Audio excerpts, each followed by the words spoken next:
Okay,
so I'd like to welcome you to week 2 of our guest speakers. Week 1 of our guest speakers, and I'd like to introduce somebody who I've known since that time.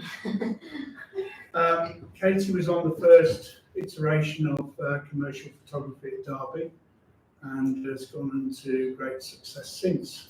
And she's going to tell you all about that now. So, Katie Natrass Daniels. Didn't realise I was the first guest speaker, but yes. So I'm kind of going to go through a little bit of my backstory from graduation up until now, with an underlying context on light, because that's been kind of my main research and passion since studying photography. Here we go. So I kind of put this pack together just so I can kind of talk you through a bit about me, who I am, what I shoot, and my agency, Creme, which I co-founded 8 years ago. So I graduated 12 years ago. Good job, I wrote it down now actually. Graduated 12 years ago from Derby, which feels like a bit of a lifetime ago, to be honest. I actually do still remember sitting in lectures, some of Mark's really long lectures, and trying to stay engaged in a way. So I appreciate that, coming into uni and starting learning. Are you all year 1? Mixed. So I understand that, you're kind of on a bit of a journey now with learning with photography, and it's at an unusual kind of time in the industry for photography, which I'll kind of get into a little bit later. Wrong way. Okay, so a lot of the imagery that you'll see in this deck is stuff that I've shot. Some of it is heavily retouched, some is not retouched at all. This one in particular has had no post-production on it at all. It was exactly shot in camera, and it was shot for Puma for their kind of like shoe release. There is a massive amount of trailers in this presentation, just because that's kind of the journey that my photography kind of went on. So this one in particular, that little swoosh that you see, that was with my iPhone, and then the swirls in the background, that was with a disco light, and then flashing stuff on the actual shoot itself. Then this is just some of my kind of favourite work, some of the pieces that I've done that I'm really proud of.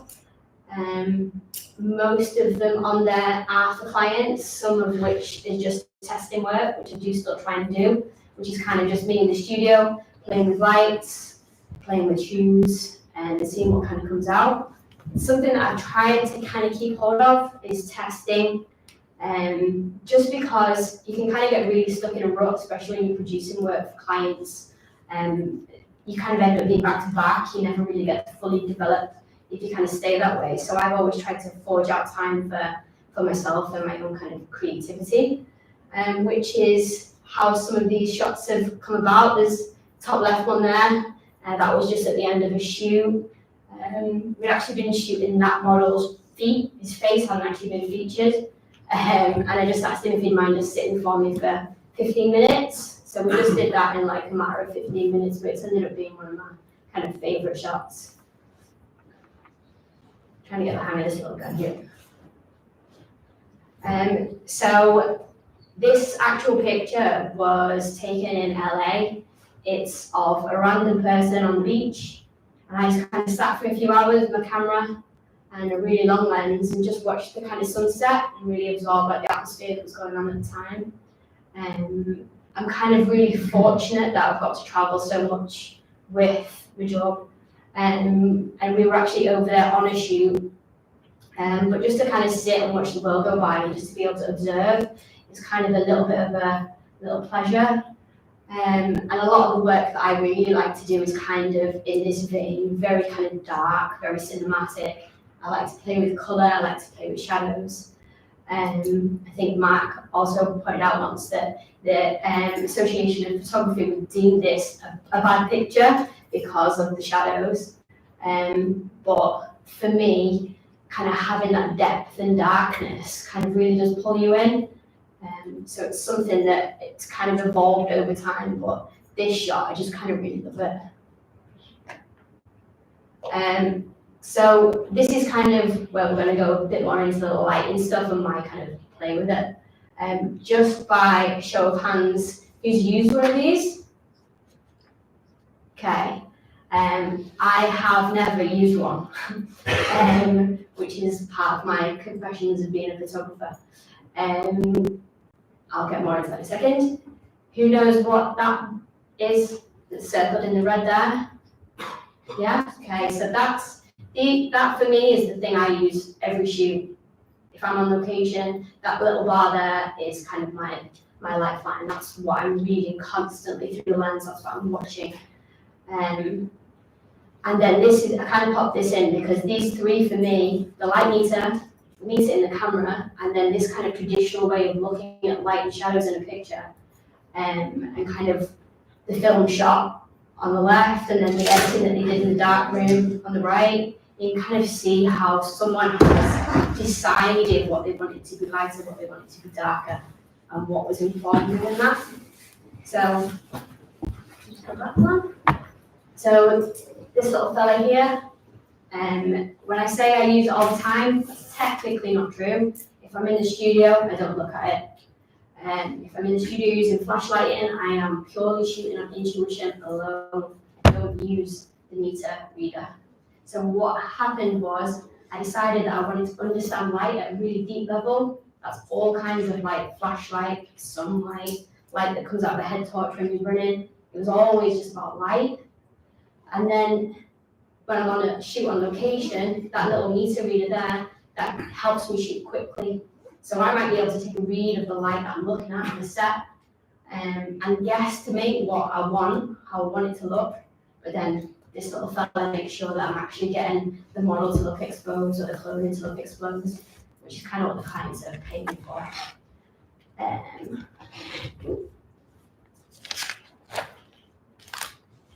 Come on.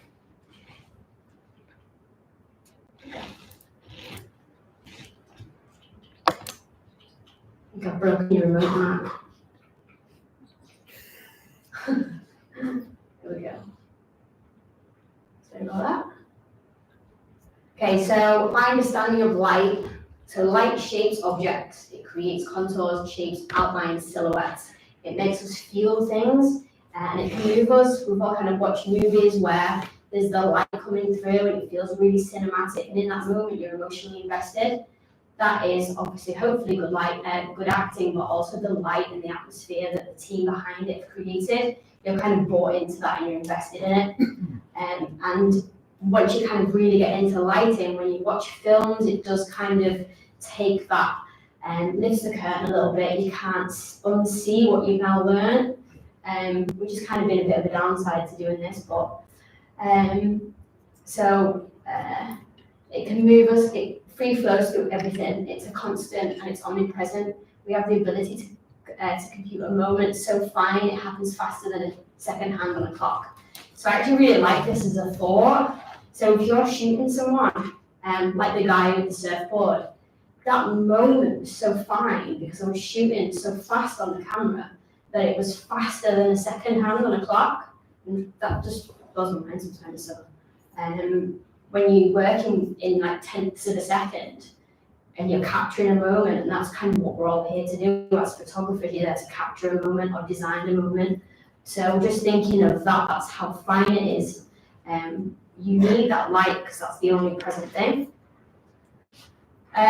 So my journey started really in second year of uni, and I was lucky enough to land an assistant kind of role, paid assistant role, which I felt very fortunate to do, but I did actually land it by accident. So it was kind of in a business lecture, we were all told you should really be reaching out to photographers and try and assist, try and learn, try and gather information. So I kind of wrote a generic email, Googled photographers in Manchester, and then just started firing out this email.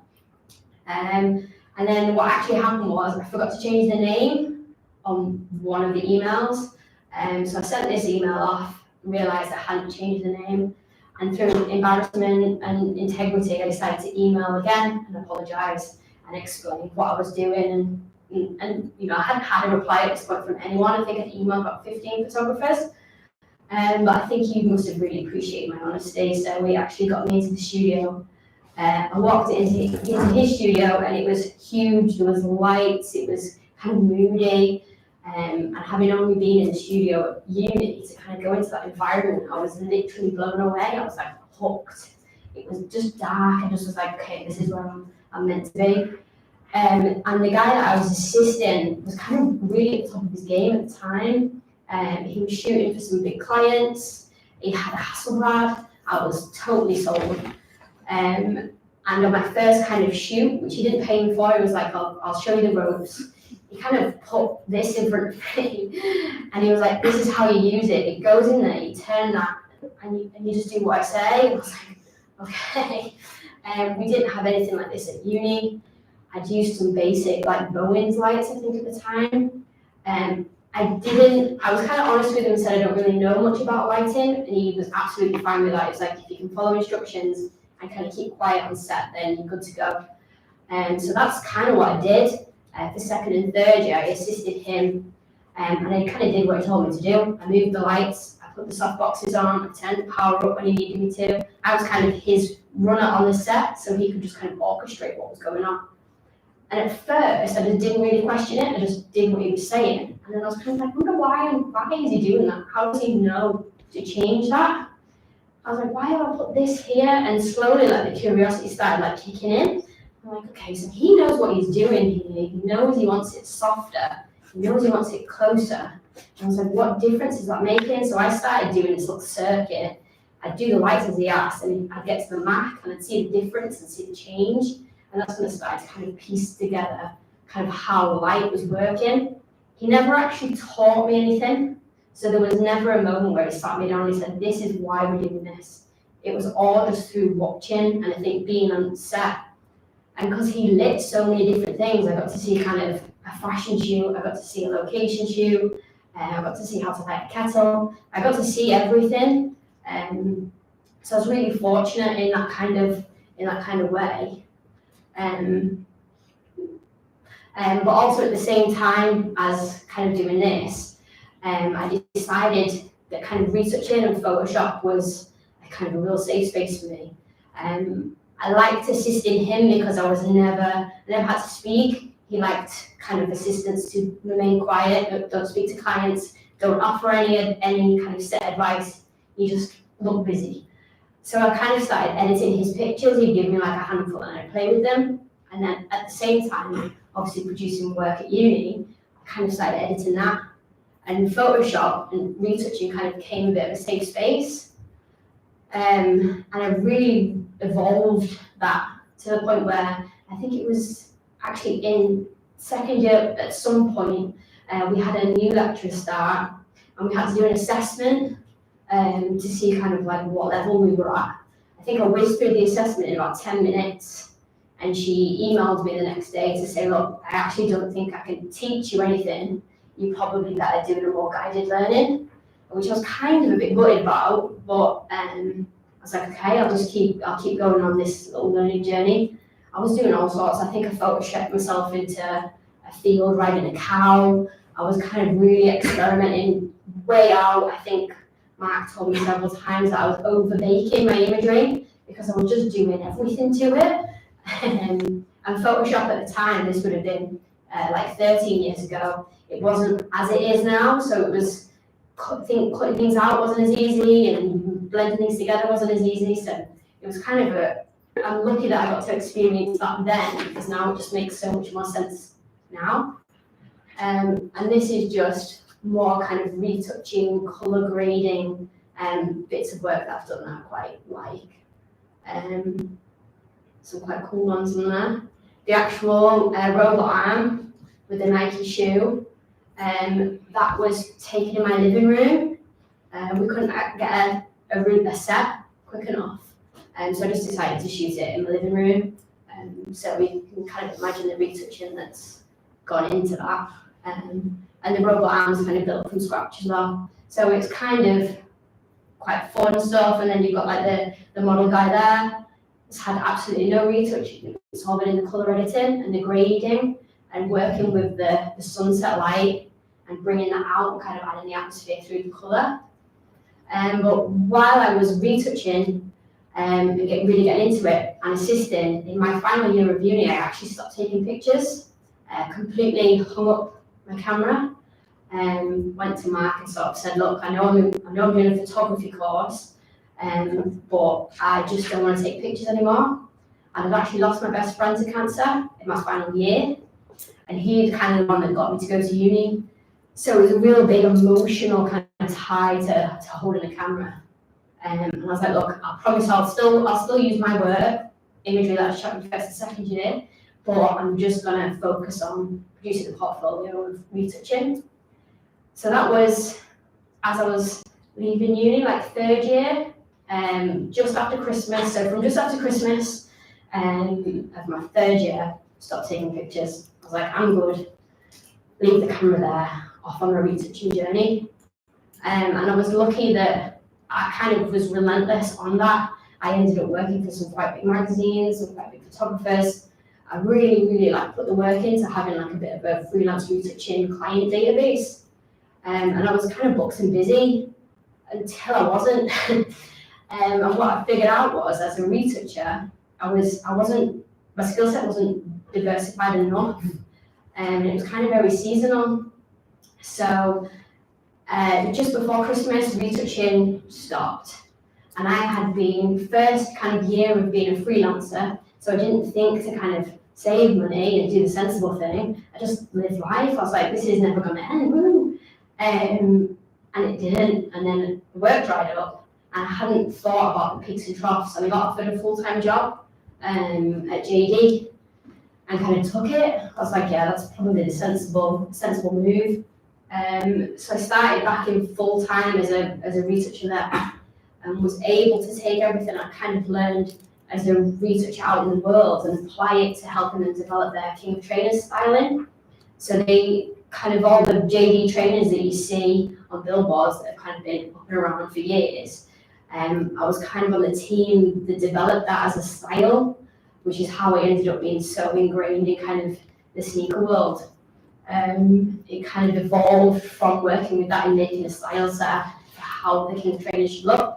And it was very much taking kind of the beauty editorial retouching, the way I used to retouch skin, and applying it to the highlights and the shadows on a trainer, which kind of create this hyper-real look.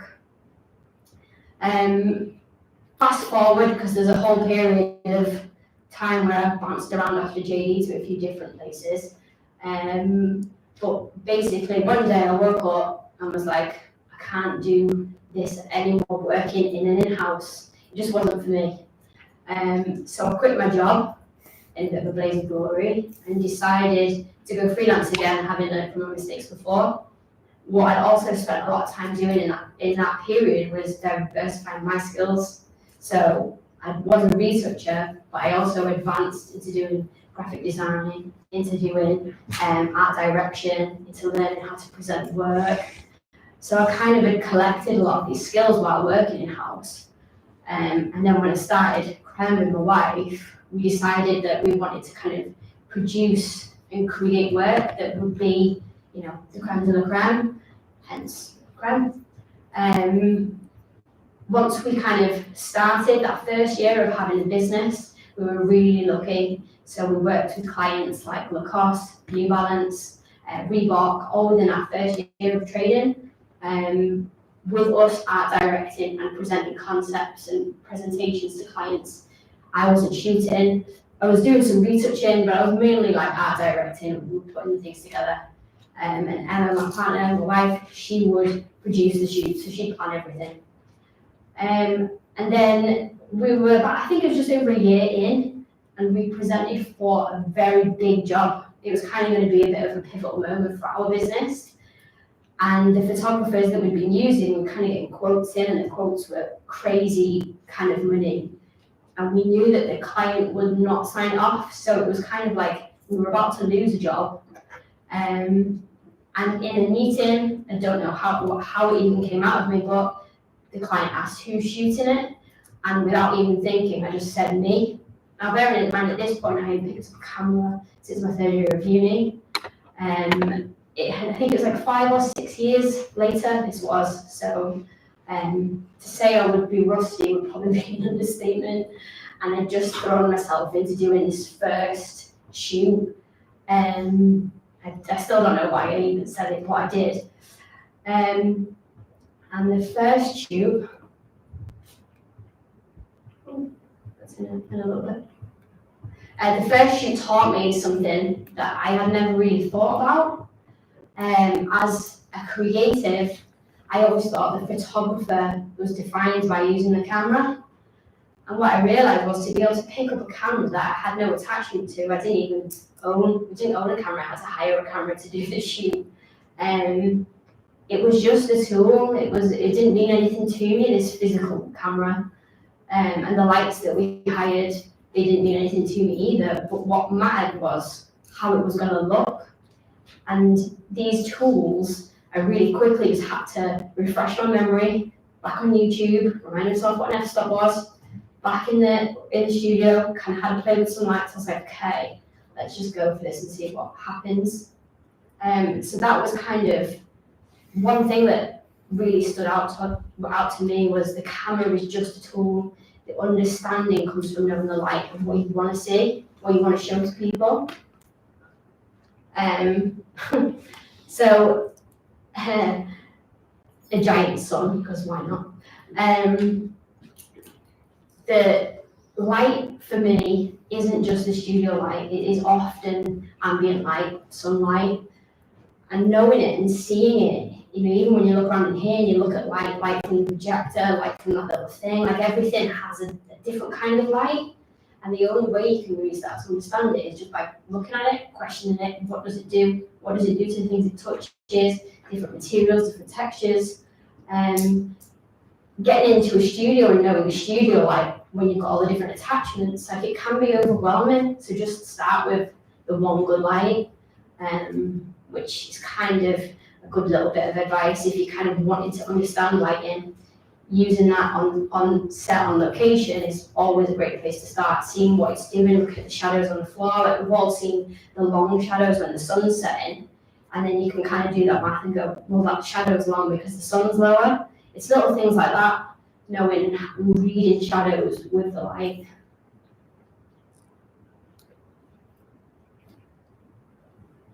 And then one of my faves, the giant parabolic. This is, once you start kind of getting into light and you kind of wrap your head around what it is you're working with, then the fun can really start. Like you can go in the studio and you can play with the different tools. You've got all these different lights, like the sun will give you one light and then it'll come through the clouds and it'll be a softer light. But they're the kind of limitations of the sunlight. So when you go in the studio, you can recreate sunlight. You can recreate all of the lights with all the different like fun things there is to play with. This is one of my fun things to play with, but it's absolutely wild. It's like make it rain with light. If you're doing beauty shoots, model shoots, to play with something like that and just kind of watch what it can do. It's giant, it's silver on the inside. You know yourself, if you ever put like light catches a watch and you kind of get blinded, that's kind of what that's doing. It's just a big light. So this was my first shoot as a professional photographer. It was for Photosylum. This was the shoot that I agreed to do with no experience. I had never shot a model myself. I had never lit a shoot myself. I'd always done it under the guise of what Matt, the photographer I assisted, what he wanted. So for me to kind of just drop into this, I think I hired every light I could possibly get my hands on. You can kind of see in her eyes, she's got the little ring, because I hired a ring flash. There was lights in the tree, I had another main light. I kind of was more comfortable with light because I worked as an assistant. And again, the camera was just my way of seeing the light that I placed. So it was kind of light was first, camera was second. So it was quite an intense 3 days. I think I got a migraine at the end of it because I put myself under so much pressure. And it was kind of overwhelming. I think we got a drop in from the council as well because we were shooting some kids under the age of 16. So the council decided to drop in as well and check we were doing everything right. So it was kind of like a pivotal moment for me as a photographer because it was kind of when I started. So I'd missed 6 years of shooting really, through an emotional attachment I'd had to taking pictures. So I think this will have been 7 years ago now. So I've been back shooting professionally for 7 years. And the irony of all of this now is I try not to retouch. So because I'm working as a retoucher, I used to correct a lot of things for the photographers. It kind of gives you a different eye, you're looking at things. And it was easy for me to sit in my chair at my desk and think, well, why have they done that? They should have done it like this. So then for me to be now in that position and thinking, I don't want to be retouching this, I've seen a lot of these kind of errors. I need to understand properly what light is so I don't make them mistakes. So that's kind of what I've done this whole time, constantly just looking at light. I thought this was quite a cool little, if you start a new journey with light, look for clues, which is a big part of how I've self-taught a lot of lighting. I'll look at something, I think, wow, that looks good. I'll look for clues within it. So in this one, you can see the actual light that I used in the reflections of the little droplets. And it's just it's a octagon softbox. You kind of see the shape. I think on one of them, you can kind of see the shape of the octagon. But in every kind of picture, you can see a lot of the clues that you're looking for. So if you want to achieve a look, or if you're trying to match something that you see, just try to unpick, work it backwards and see how they may have shot it.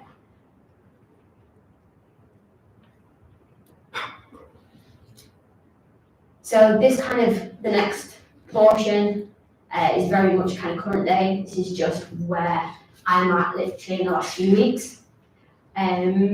This year has brought on AI, a bit of a controversial topic amongst photographers.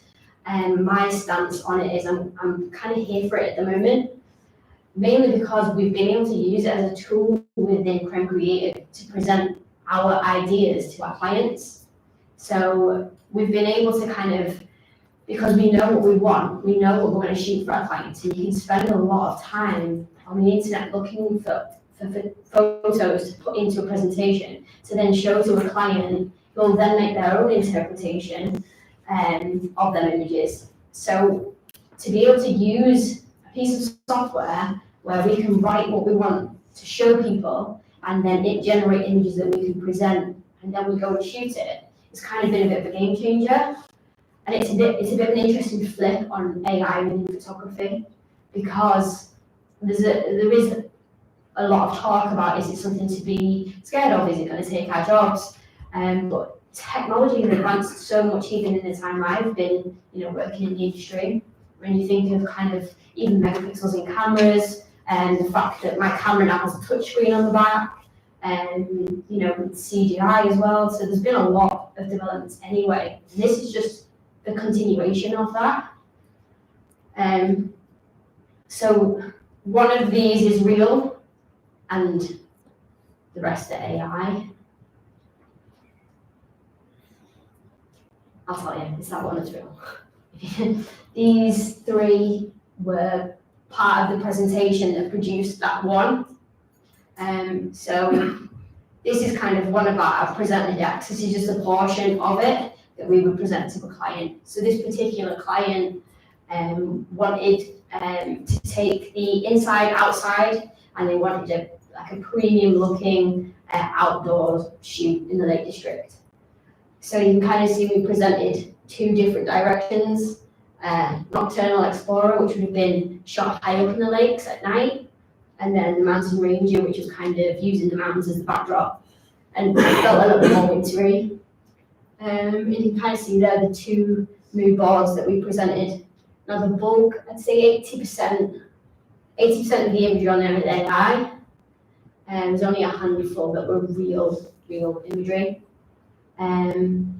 Which is a bit interesting because when we put packs together, you are actually using other photographers' work to present your future idea. So for me, this kind of sits within, it's actually a little nicer to know that we're not using other photographers' work, using something a little more original, and we're kind of directing what that image looks like as well.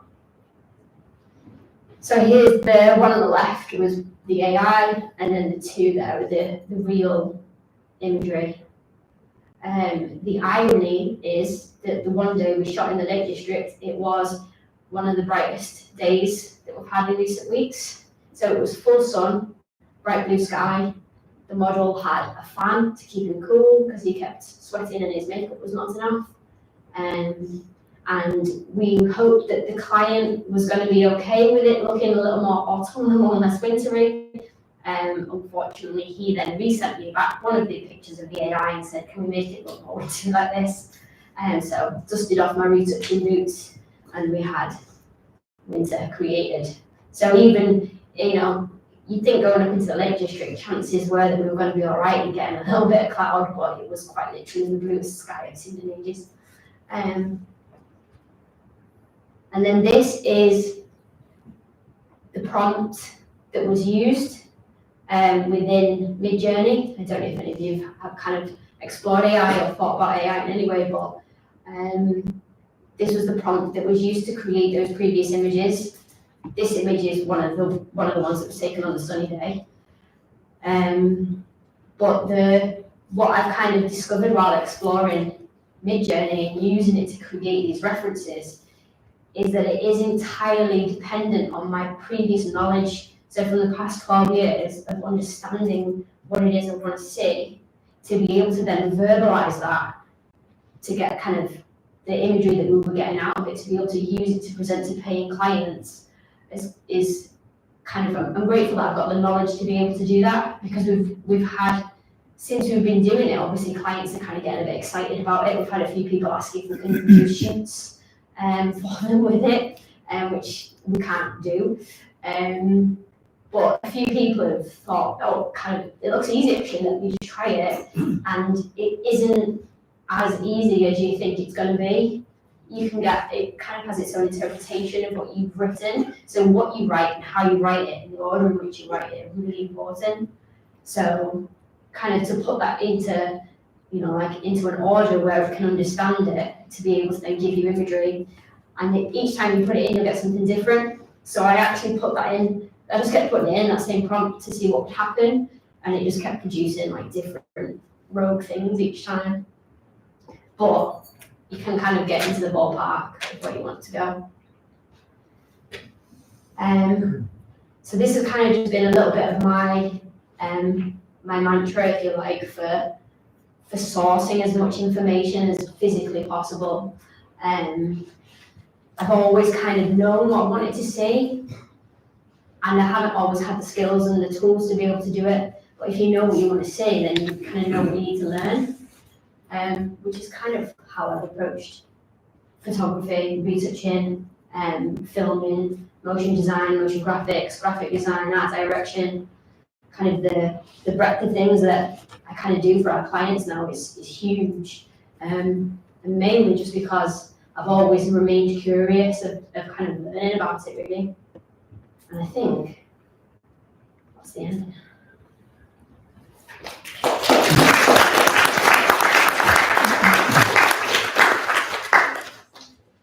Does anyone have any questions on anything? Yeah.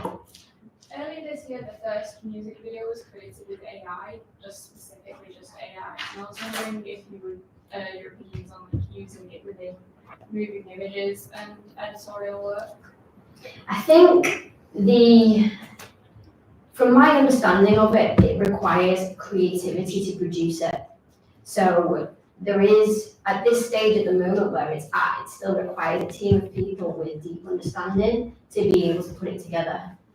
If it was a case of things being diluted or misused, then I think that wouldn't be the best use of a creative process. But as it stands at the moment, a lot of the use of the AI is stemming from creative people, like myself, using it in this way.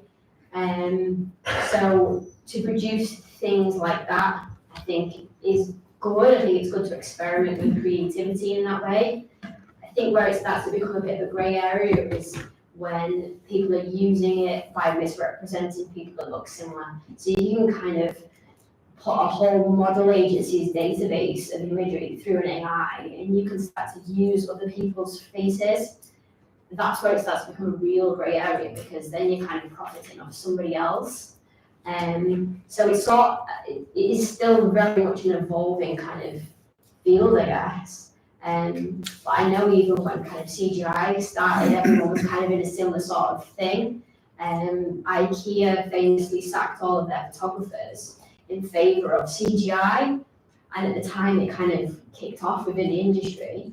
But what happened was they actually used the photographer's knowledge of light within the CGI to kind of teach the CGI people on what they were doing. So they actually still transferred the skill set of the understanding of light through the technology, which I think is probably what will happen with AI. I think it still feels really new and it's kind of evolving really fast. But I think that once creative people kind of get their hands on it and grapple around it and kind of understand how it can be used creatively and properly, and I think it will probably just keep advancing. But it's at the minute, because it's unregulated, it's kind of a bit Wild West. So that's that. Anyone else? Yeah. Which particular AI package is it that you use? This one was produced with Midjourney, which is it's on a Discord chat.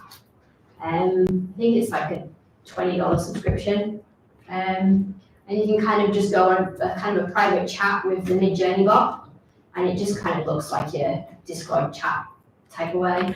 There's loads of learning you can do on Midjourney online. It can kind of show you some of the prompts on how to rein in the interpretation or let loose the interpretation on the AI. So when you put a prompt in, a rainbow cake is a good example. If you say, show me an image of a rainbow cake with zero interpretation, you'll probably get a cake with rainbows on it. But if you say, interpret this by a grade of 1,000, chances are you'll get a rainbow made of cakes. It kind of interprets it differently, depending on how much you kind of let it loose.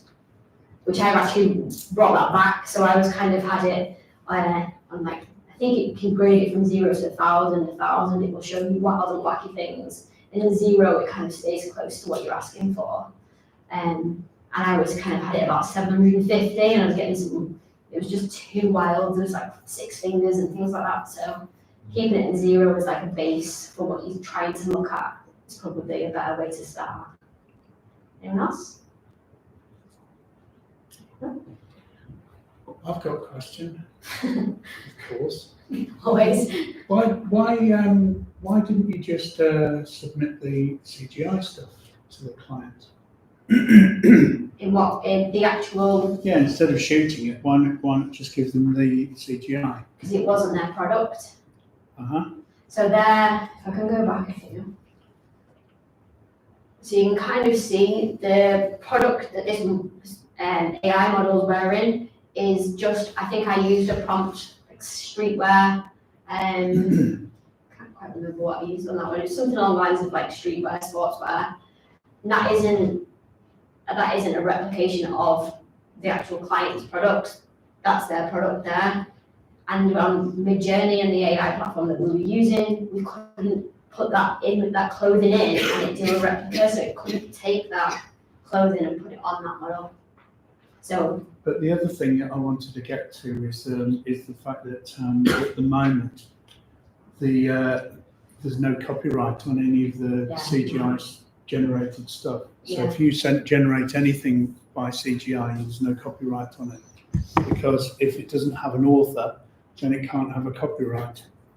So whatever you produce on a CGI, it becomes open access automatically.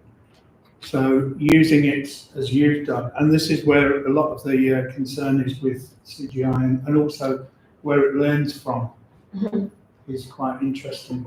Yeah, we kind of were putting in, you can load images to use as inspiration for the prompt that you put with it.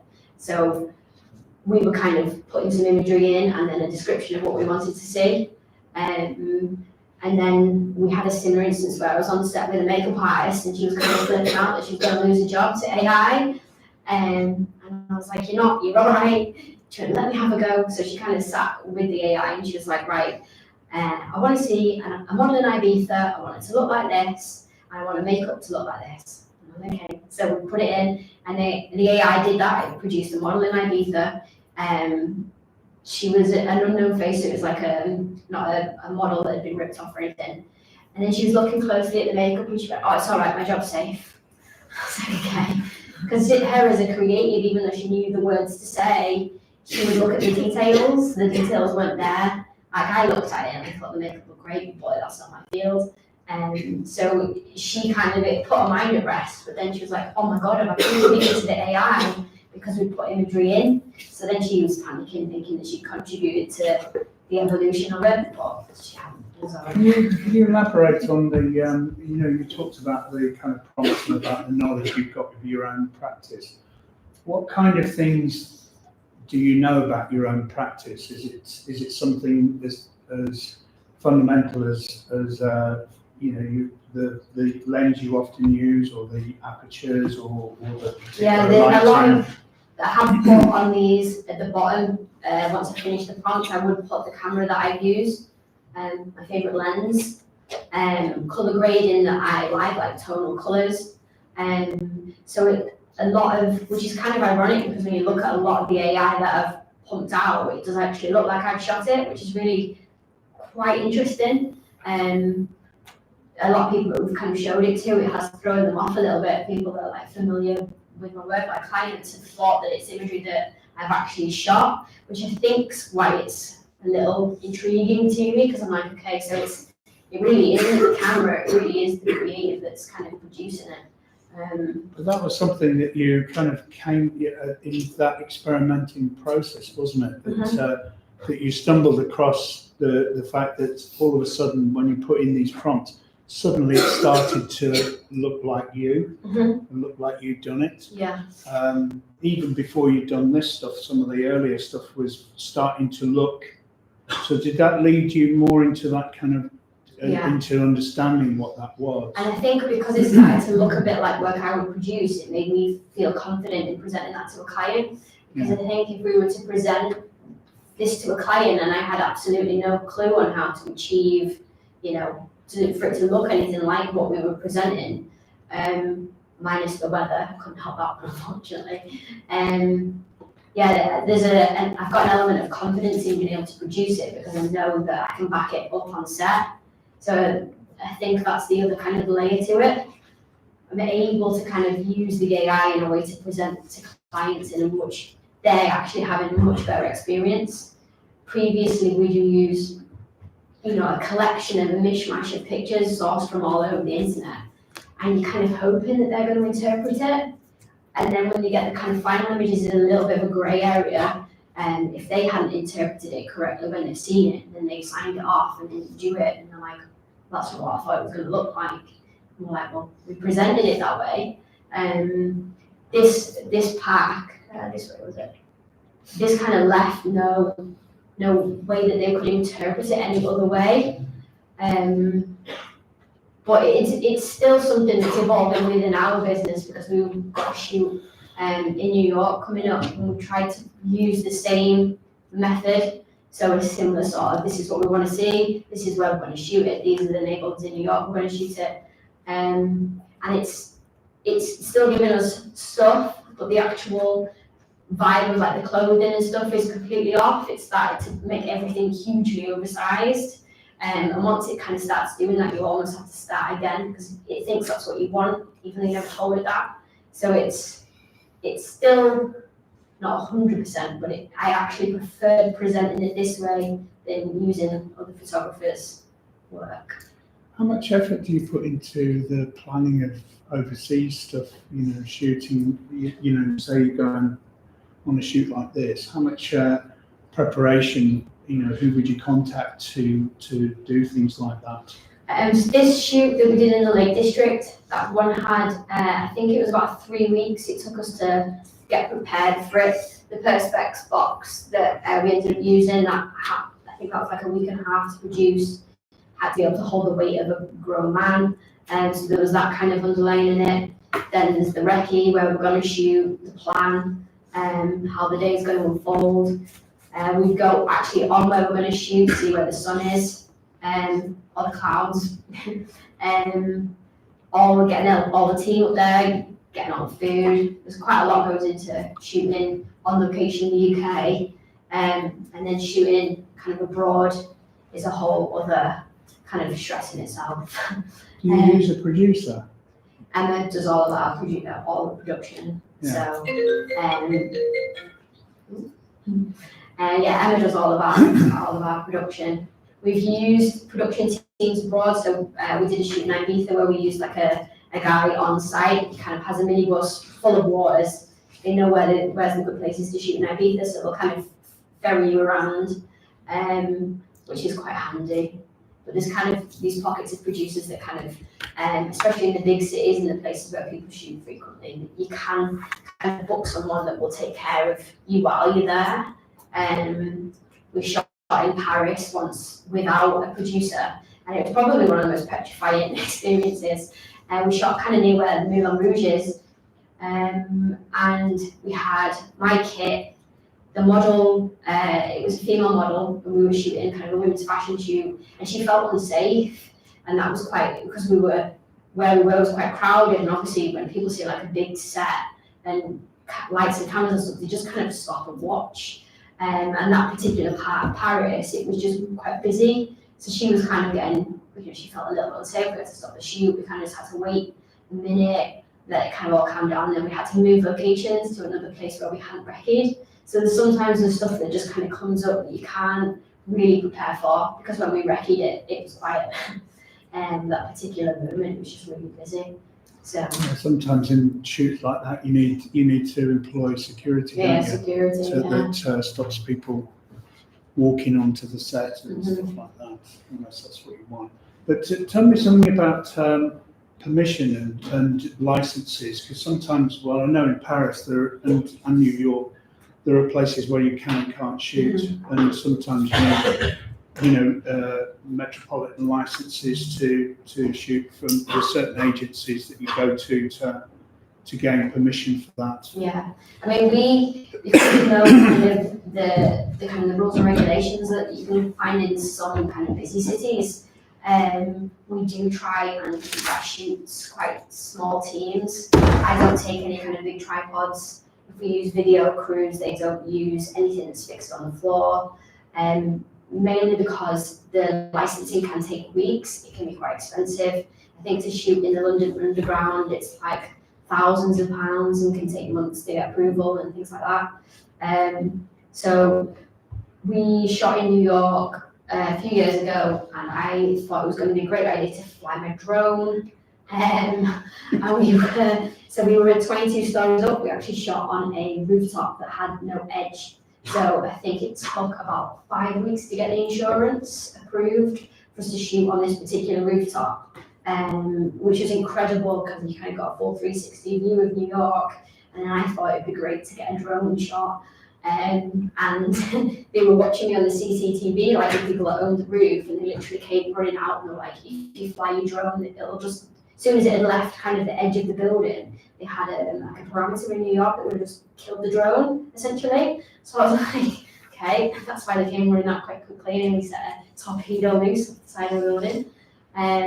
But some stuff like that, like I didn't know, I just thought creatively, oh, this will be a sick picture, but they lost the drone and stuff. So yeah, there's always an element of kind of researching to where we are shooting. We've shot in quite a lot of like the major kind of places around the world, and we've never, touch wood, had any problems, but we will always double check. I know in London it's kind of like if you've got a small team, I'm sure it's less than 8 people, then you don't need to kind of apply to the council and things like that. And usually a lot of the time if we're doing stuff, fashion shoots or footwear shoots, clients kind of don't want other people's kind of shop signages in anyway, so there's always a filtering process going on while I'm shooting to make sure that kind of the foreground and the background are as clean and clear as possible with me. Have you seen a change in the kind of the underlying structures of the business between when you first started? You know, in terms of, you know, how much money is involved, where the money goes to, who has more control over that kind of thing. Have you seen any changes in that respect? I haven't. I know in Manchester there's a lot of in-house studios, so it kind of started with Boohoo and JD. They kind of were like the main places within town where if you wanted to be a photographer, a retoucher, a stylist, you kind of gravitate towards those places because they had studios in-house and they were shooting kind of every day. And slowly over time, a lot of the work that was kind of centralised in London, as businesses have sort of moved out of expensive London and kind of come up here, like BBC, Channel 4, it's kind of, there's been a wave of businesses starting up here. There's not that kind of pull for everyone to move down to London, which has been quite a good. But then on the back of that, we kind of had the Hook Group pop up, and a few other kind of big businesses that have, a lot of people have gone in-house, which you hear that a lot in our business, kind of the people that work in-house and the people that are freelance. In-house is an interesting place. It's a good place to work, to kind of learn your craft, learn what you're doing, and get experience. It wasn't personally for me, it just got a bit repetitive. I like variance, but that's kind of been the main change in Manchester. These kind of bigger businesses that have got the internal kind of studios and the great places to learn. But yeah, they can be a little bit after a while. What is it you refer to it as the churn? The churn, yeah. Working in lanes. Yeah, you kind of get put in a lane. I mean, it might be different now. I haven't worked in-house for a little while, but the feedback and things I get told, you just kind of, you get in a lane. If you're an e-com photographer or women's fashion, you kind of do e-com photography for women's fashion every day. And a lot of the time the lights don't change. So it just kind of becomes a team dynamic. You work with those people every day and you get through the day. But it's quite, I mean, the studios are quite small as well, aren't they? Mm-hmm. Yeah. Quite small, and you know, apertures, shutter speed, lighting, that's set never for you, change. yeah. So how do businesses work around that? How do they get people beyond that level, you know, to the next level, to this kind of level? Is there that kind of level of internal development or not? Not that I'm aware of, but there should be. Like I heard that Google have a thing where 20% of Google's employees get to work on 20% of their time gets to be spent on their own projects, and I'm 100% all for that. I think that is exactly what should happen. That's what we kind of had with Creme. Everyone within Creme could spend time working on their own projects, because the projects that you do on your own are the ones you kind of get excited about. A lot of the time when you're working on a creative brief, you're producing somebody else's vision. So they come to you and say, so we want to see a shoe in a flowing metal river. And you go, okay. And then you produce it and you're kind of invested in it. It'll look good. But it's not your idea, it's not your execution in that same way. So I think if a lot of in-house places had that kind of time to play, if you're working with people like 5 days a week and then you just kind of get a day where you can all just spend time in the studio, mess around with the lights and kind of see what happens, I think that would probably be. You say that's an important thing to do, is spend time in the studio and spend time experimenting with I regretted not spending more time in the studio at uni. And now we had a small studio, but the instant I stopped assisting, I didn't have any kind of studio time, even though I was kind of now being a retoucher.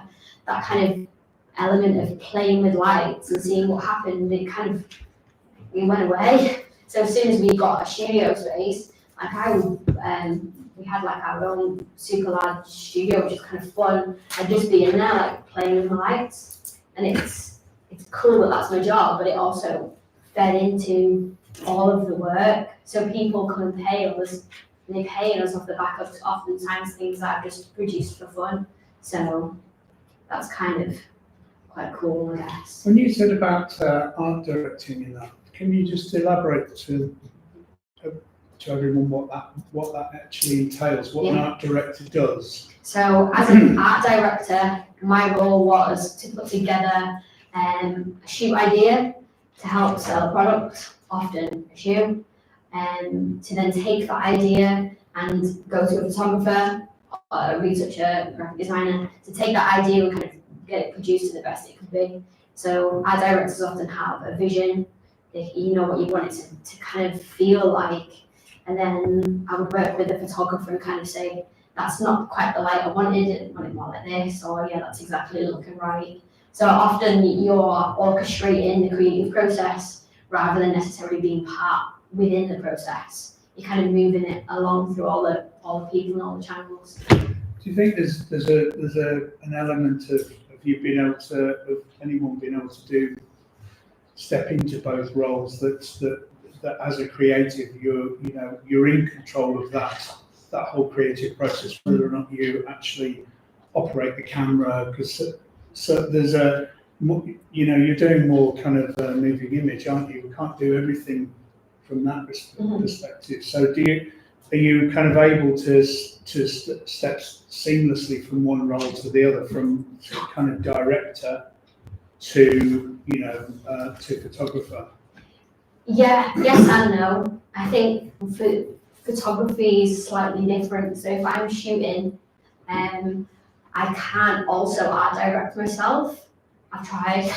It's actually really difficult, mainly because it's almost like the tunnel vision I get when I'm shooting. I'm thinking so much about what it is I'm shooting that then to see other things outside of that becomes really difficult. So I rely on an art director to kind of keep me in line with what it is I'm trying to produce. It's very easy sometimes to like kind of get carried away, like the model starts doing something and the light changes and you're like, oh yeah, let's go with this. And then they're like, actually Katie, that's not what we're after. I'm like, no, but it looks nice. So that's sometimes they're there to kind of rein me back in, kind of point me in the right direction again.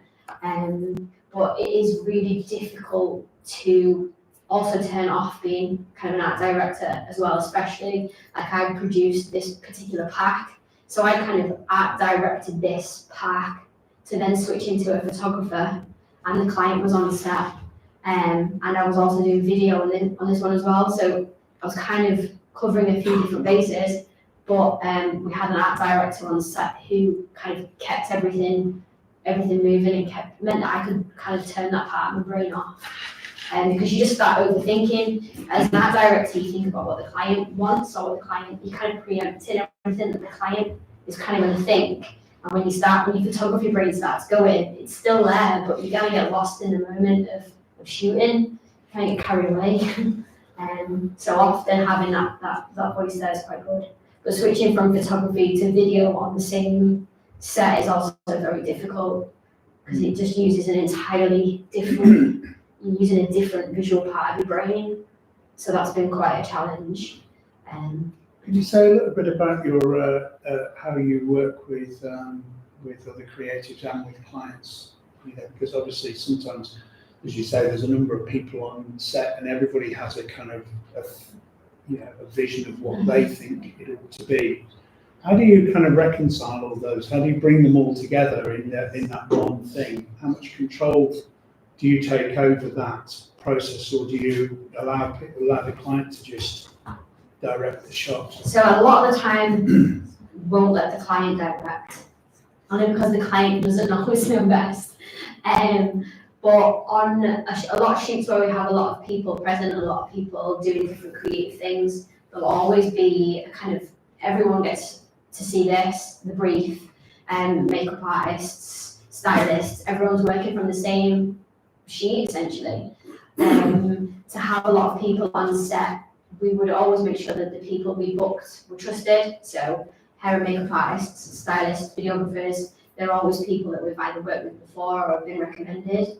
And often they will ask questions about the brief. We'll kind of have a little bit of a powwow before the shoot starts, if you like, make sure everyone's kind of on the same sheet, and then you just kind of have to trust, kind of let go a little bit. You have to let people be creative in that sense. So a lot of the time, once the shoot starts going, trying to micromanage and control everyone doing their part, I just trust, which thankfully has worked 9 times out of 10. But that's down to booking kind of good people and having, we try and get a nice dynamic. We put teams together of people that we think are going to gel, work well together and things like that. So it always ends up being like a really fun experience. Even, if you're there shooting, end up shooting over, you're there 12 hours and it's pitch black dark. Usually everyone's kind of getting along, which is good. So it's important for you to have fun on shoots and work generally? Yeah. Yeah. I think there's a period of time when I first started getting back behind the camera where I took it way too seriously. It's creativity should be fun. Like I don't know if you've ever tried to produce creative when you're really stressed. I have. It's very difficult. The creativity really goes out the window. So to try and have fun and remember that it's like a creative process has kind of been a bit of a thing I've been working on for the past few years. I guess it's to feel the pressure of, especially when clients have spent upward of £50,000 on a shoot and have all these people that have contributed to it, and then it kind of comes to a peak as the photographer. You're kind of the one everyone's looking at on set, you and the model in that moment, everyone's kind of watching, the images are popping up, you kind of know where to really hide. I used to take that pressure quite seriously. Really because I didn't want to let everybody down, didn't want to let the client down, wanted to do a good job.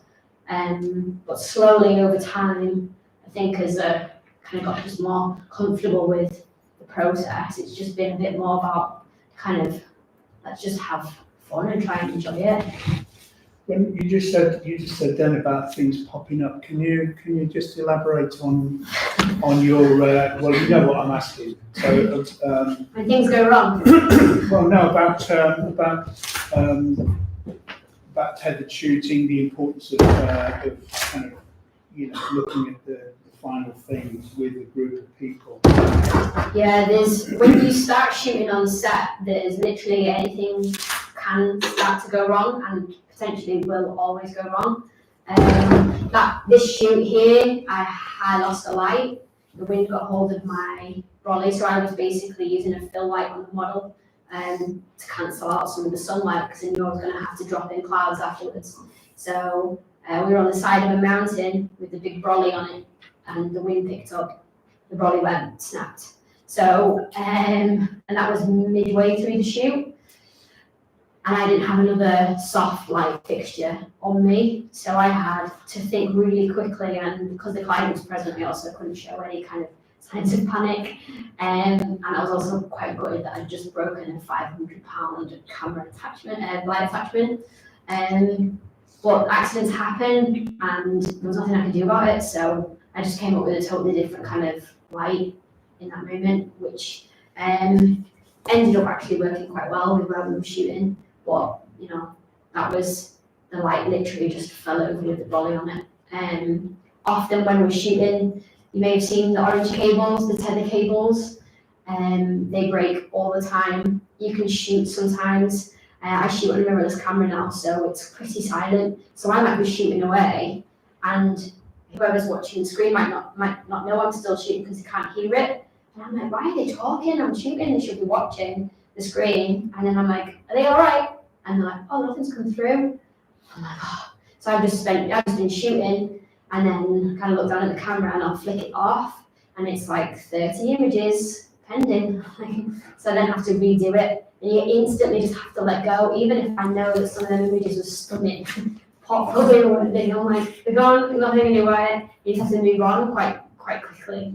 But things like that can be quite frustrating. So what are the benefits of shooting tethered as opposed to shoot to, SD card or something?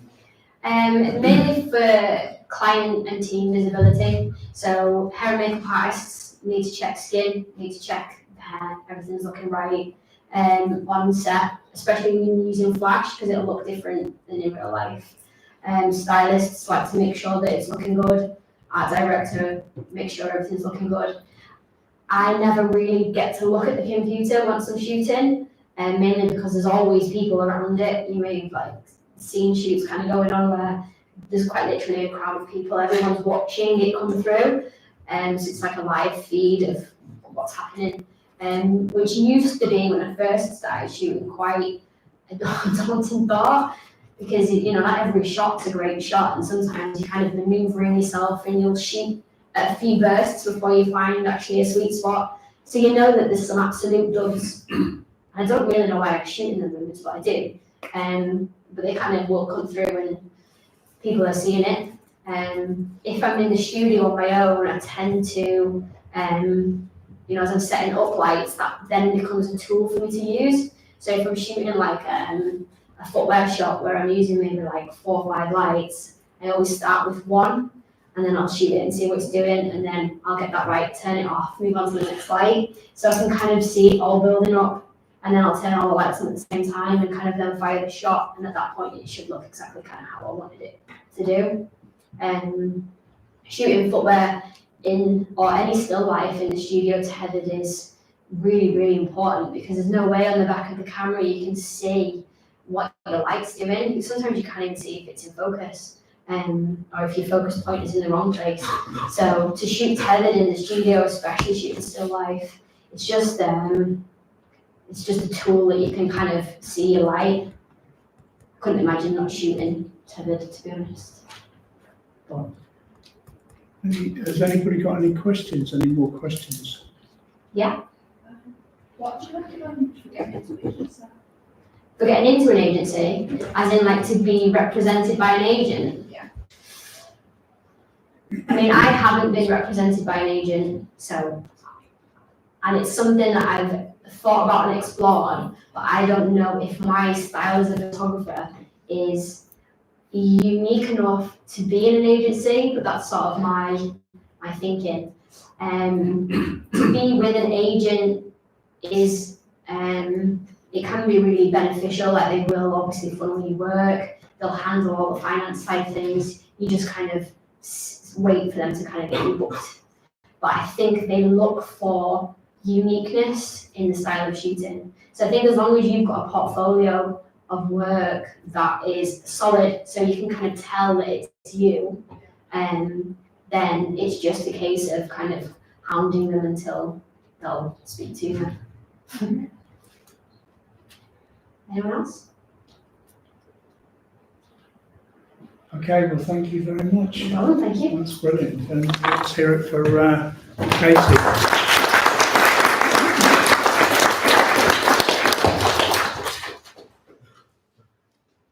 I didn't record it. Can you do it all again?